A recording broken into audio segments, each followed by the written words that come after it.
good to see you today. So, on my way to work again. Wanted to touch base with you.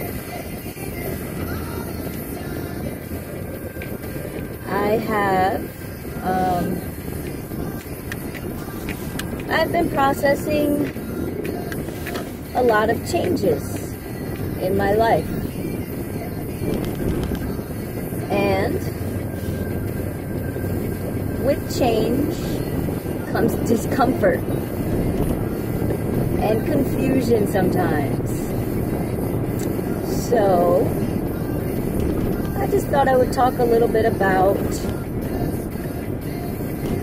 my process of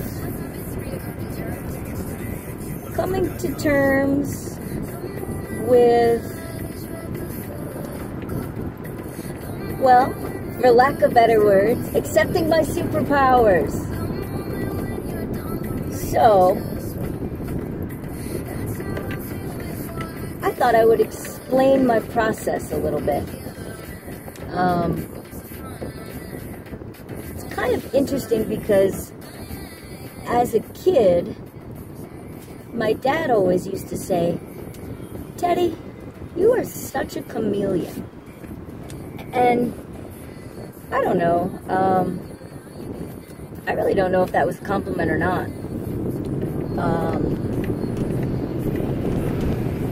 But it was what it was. And as a kid, I took that as my dad seeing me blend with a lot of different people and a lot of different capacities. Now, I had no idea that that was my superpower. As a matter of fact, I would have labeled it kind of a drawback, you know, from the way that it was talked about. It was kind of seen as a lack of individual self. And I understand that on some level, I really do. I didn't necessarily have a firm grasp as a kid of who I was or who I was going to grow to be. But as I did grow and develop into who I was to become, I started to realize that I did have this amazing capacity. Wow, traffic's... Woo, sorry. I did have an amazing capacity to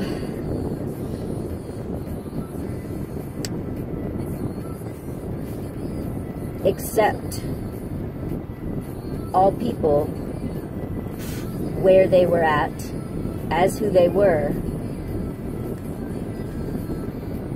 and without drawing a lot of personal conclusions about it.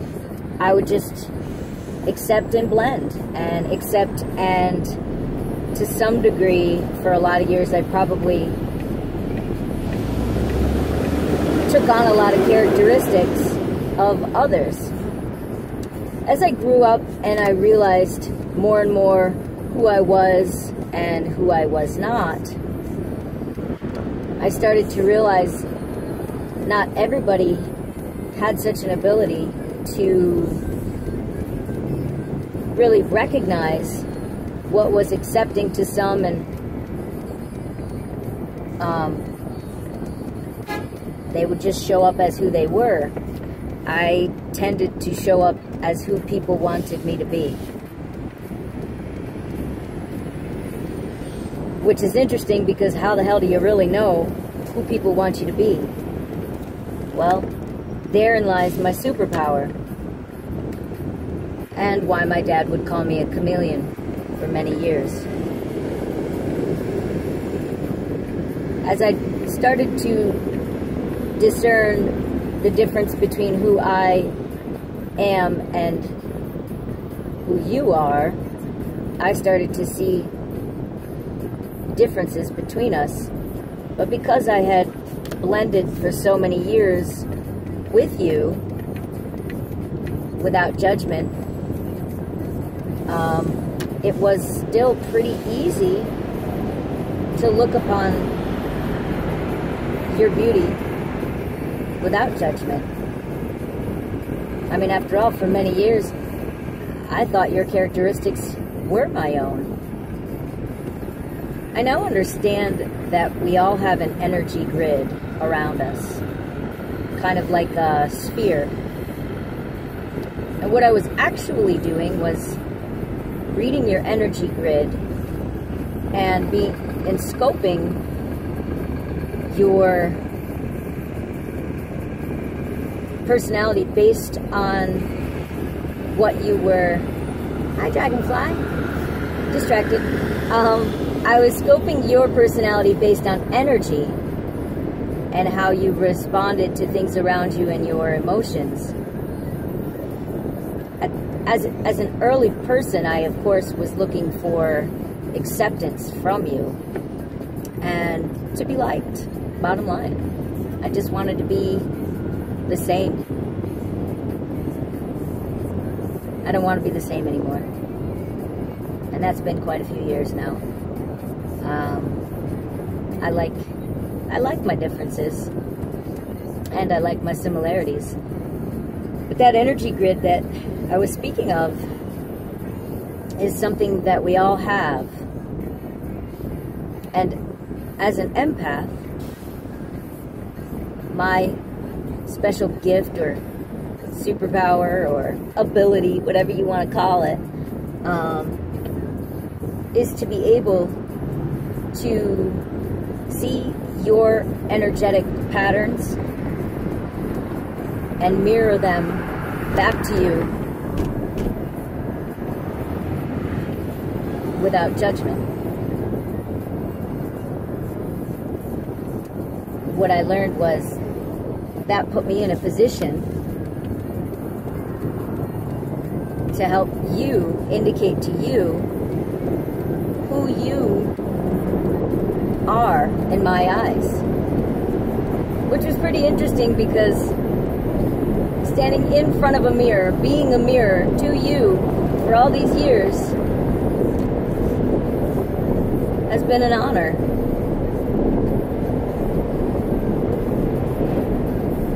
I respect all humans, all people, all animals, all plants, all living organisms, and I respect you.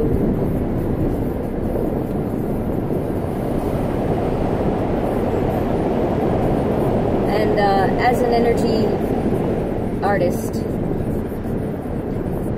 I'm here to help.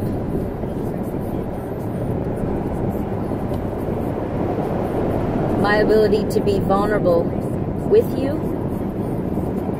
in front of you, while holding your energy as my own,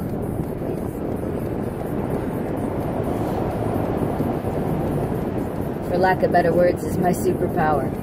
And that's my gift. I get to let you see you through my eyes. And for some reason, you trust me.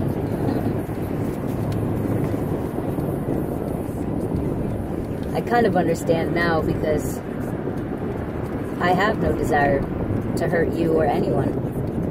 And I do see beauty in all things, even cloudy days, overcast days. I see beauty everywhere. So,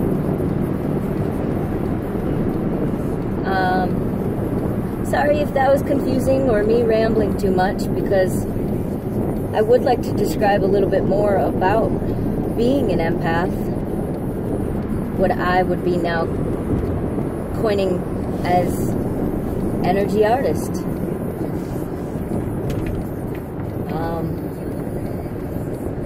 And I guess more will be revealed. It's kind of hard to describe, you know. Embodying someone else's energy is not a visceral, or not a visual experience, it's a visceral experience. It's emotional, and sometimes hard to do because when there are energetic patterns within you that are fighting against each other, I come in to help transmute that energy. And by transmute, I help them to understand each other. I am an energy translator. I help with energetic and vibrational translation from you to you. So that's a broad kind of understanding of who I am and what it is that I do. I see the manifestation of that at this time is that negotiating process allows us to create a visual image or a great haircut. So, for what it's worth, that's what I know, that's what I see, that's what I feel, and feel pretty confident in sharing it. I don't necessarily know that I've conveyed it or shared it so that you can receive it and understand it, but I'll keep trying. I hope to do more work in this area out in the open or out of the closet, knowing what I'm doing and allowing you to know what I'm doing. So anyway, I'm done rambling. Oh, and about to be hit by a Centron. Cars everywhere. So, I honor you. I love you. Have a beautiful day and stay well. I look forward to singing with you again soon.